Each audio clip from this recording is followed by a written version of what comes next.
What do you do when your friend gets on TV and you realize many of the lines being delivered by those working actors could have been delivered better? You come talk to me.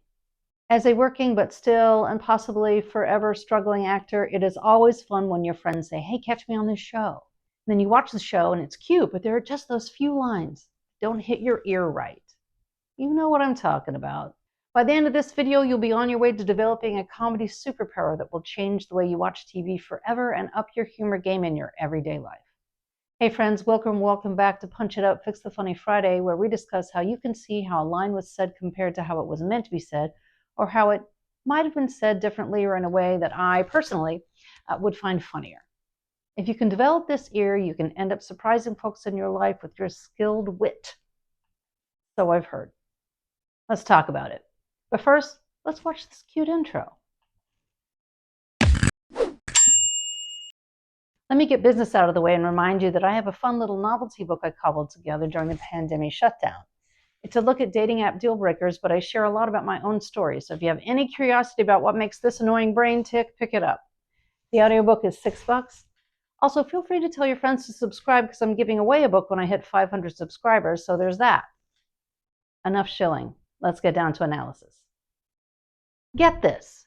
My name is Alex, and I have more than one male friend also named Alex. 'Tis true. You may have seen one previously. Alex Stein was in the reference video. One of them, Alex Ball, announced that he was going to be on a show I hadn't heard of called George and Mandy's First Marriage. And he was. He totally was on that show. He even got to make out with SNL's adorable Casey Wilson. Watch.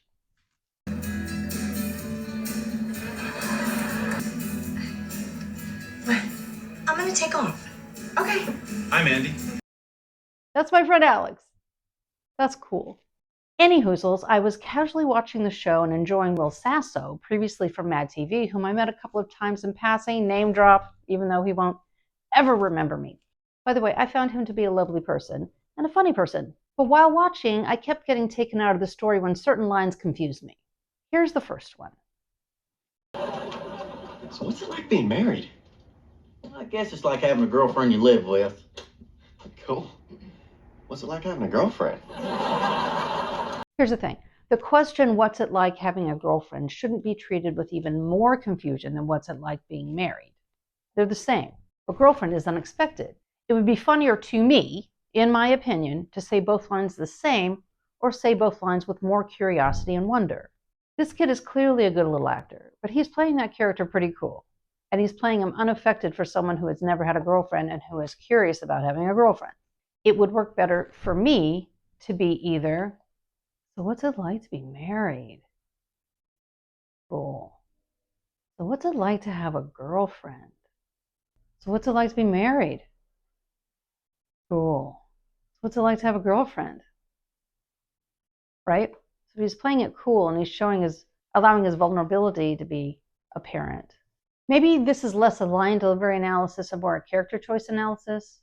No matter. It's fine as is. It just didn't make me laugh or smile, and I could tell it was meant to. Now would be a good time to like and subscribe and share and comment and do all the things. You don't want to miss a chance to tell me how wrong I am, do you? Come on in. Water's fine. This next one is where things get really interesting because there's a clear reason for my reaction. Let's take a look. No. Todd's mom lets him do it.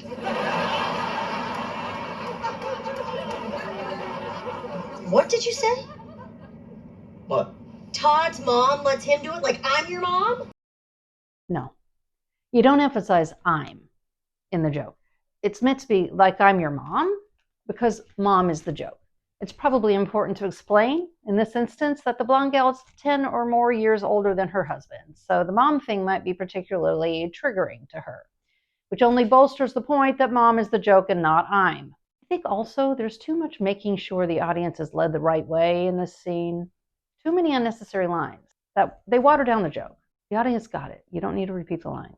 For me, it should have gone, Todd's mom lets him do it, straight to, like I'm your mom? Or Todd's mom lets him do it, I'm your mom in this comparison? You don't need the other, what does that mean, huh? Todd's mom? All that back and forth, you're taking too long to get to the punchline. Don't let your audience get ahead of you. It's the death of funny. Surprise is the most powerful weapon in your funny arsenal. I want to keep the vid short and sweet, so only 2 examples. There should be 3. The rule of 3, go watch it on my channel. But I hope another friend books a gig on this show, so I have a reason to revisit it. Congrats, Alex.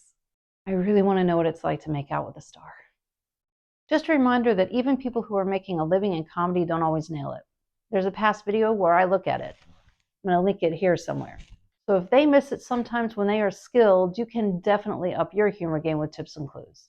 Thanks for dropping by. Thanks for staying to the end. In my opinion, you done real good. Last looks. Yeah, the team. Sure. Quiet on set. Wow. The word's working. The word you're stumbling on is working. Of course I'm going to get a Charlie horse right now. I mean, Charlie horse is in your leg, frog in your throat. Okay, where we discuss how Alex doesn't know how to talk anymore. See if I can do that more naturally. Naturally.